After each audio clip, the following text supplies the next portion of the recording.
Sering kan kita lihat harga saham terus mikir, ini harganya segini, dasarnya apa ya?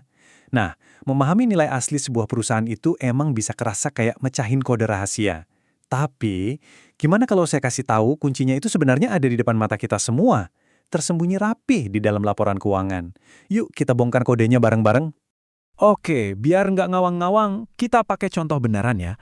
Saham Alka harganya 690 perak. Buat sebagian orang, angka ini mungkin kelihatan receh. Buat yang lain, bisa jadi mahal. Tapi pertanyaan yang sebenarnya tuh bukan soal mahal atau murah, tapi lebih ke wajar atau enggak. Nah, ini dia inti dari penelusuran kita kali ini. Buat ngejawab pertanyaan tadi, kita bakal bedah semuanya satu persatu. Kita mulai dari misteri harga saham, terus kita pahami konsep paling penting, yaitu nilai wajar. Habis itu, kita bakal jadi detektif keuangan, membedah laporannya, cari tahu cerita di baik angka-angkanya, dan yang terakhir, apa sih artinya semua ini buat kita para investor. Sip, sebelum kita loncat lebih jauh, ada satu konsep dasar yang harus kita pegang erat-erat. Ini jadi pondasi dari semua cara menilai perusahaan. Konsep itu adalah nilai wajar, atau kalau bahasa kerennya, fair value. Definisi ini bukan karangan saya loh ya. Ini saya kutip langsung dari laporan keuangan ALK. Intinya, nilai wajar itu adalah harga kesepakatan yang terjadi dalam sebuah transaksi yang normal yang wajar. Ini tuh standar akuntansi, bukan sekedar opini. Jadi ini titik awal kita buat menilai apakah harga di pasar itu masuk akal atau enggak. Dan biar makin yakin kalau ini konsep universal, coba kita intip definisi dari laporan Forekupi. Tuh kan, mereka juga pakai istilah yang sama. Ini bukti kalau semua perusahaan serius, mau yang udah lama melantai di bursa kayak ALK, atau yang lagi siap-siap IPO kayak Fore, itu ngomong pakai bahasa keuangan yang sama. Oke, sekarang kita masuk ke bagian paling serunya nih. Ayo kita buka TKP-nya, laporan keuangannya, dan kita mulai investigasi. Kira-kira kita harus mulai dari mana ya?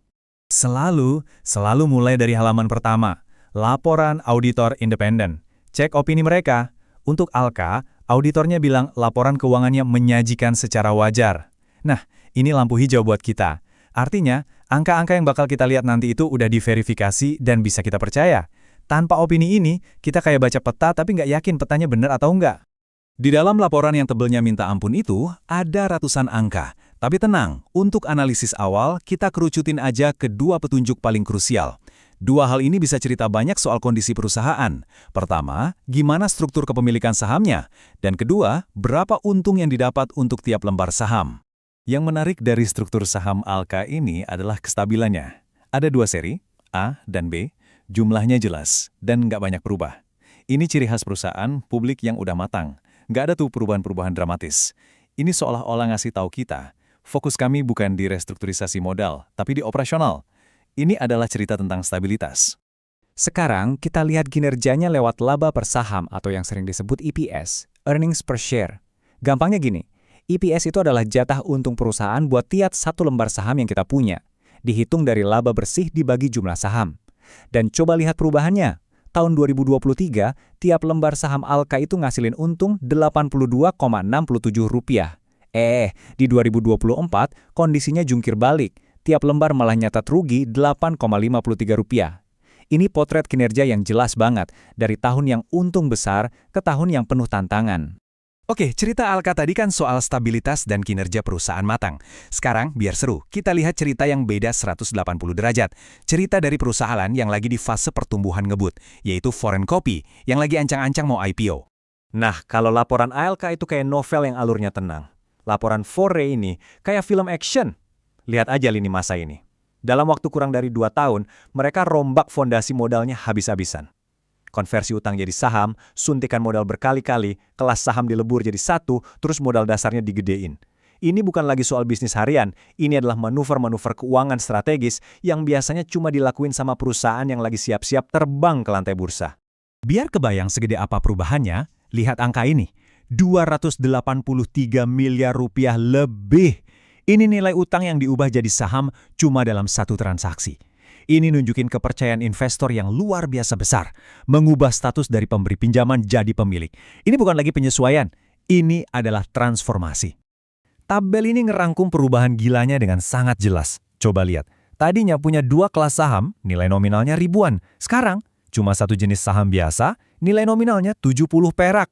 Dan yang paling gila, jumlah sahamnya meledak dari cuma sekitar 8 jutaan lembar jadi lebih dari 7 miliar lembar.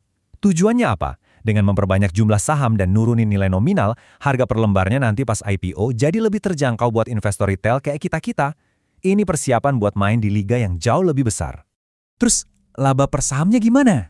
Beda banget sama ALK. Perjalanannya kayak naik roller coaster. Rugi gede di 2021, terus untung tipis banget di 2022, rugi lagi di 2023, dan akhirnya di 9 bulan pertama 2024, mereka berhasil cetak untung Rp8,08 per saham. Ini cerita klasik perusahaan rintisan. Bakar duit dulu buat tumbuh, baru sekarang mulai kelihatan hasilnya. Oke, kita udah bedah dua cerita yang beda banget dari dua laporan keuangan. Terus, apa dong kesimpulan yang bisa kita kantongin sebagai investor? Jadi poin utamanya itu ini, laporan keuangan itu bercerita. Cerita Alka adalah soal stabilitas, tantangan operasional, dan kemapanan. Cerita Fore adalah soal pertumbuhan yang meledak-ledak, transformasi, dan ambisi raksasa.